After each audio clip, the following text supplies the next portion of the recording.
Donc nous avons décidé, pour alimenter le débat, faire réaliser une étude sur le coût du non-emploi dans 6 pays européens pour permettre une comparaison entre ce coût du non-emploi et le coût de ces mesures de soutien. Alors, on y apprend que le coût du non-emploi, qui est donc un coût financier, s'élève entre 33 000 euros en Belgique jusqu'à 18 000 euros en Grande-Bretagne.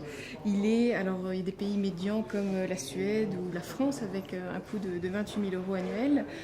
On apprend que ce coût du non-emploi est plus élevé pour les pouvoirs publics que le coût ou les pertes de revenus engendrées par les mesures de soutien au secteur des services à la personne.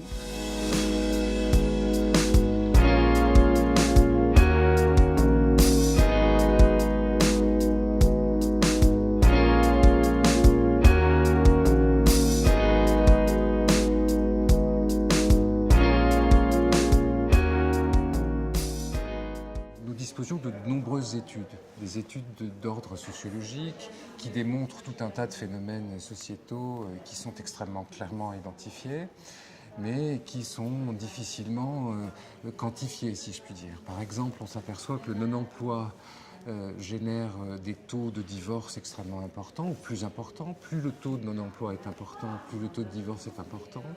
On démontre aussi que plus le taux de non-emploi est important, plus la criminalité est importante. On s'aperçoit que dans nos pays industrialisés, développés, occidentaux, l'espérance de vie est moins forte en fonction du taux de non-emploi, ce qui est assez alarmant tout de même. Mais nous n'avions pas de coûts agrégés qui permettaient d'avoir une vision économique et budgétaire, si je puis dire. Nous avons étudié 6 pays membres de la communauté, ce qui nous a permis de voir qu'en fonction de différents traitements du social, du chômage économique, il y avait des coûts qui étaient différents, mais assez homogènes finalement, et que les différences dans les politiques pratiques de traitement du chômage sur la durée, sur les montants, etc., n'avaient pas beaucoup d'effet.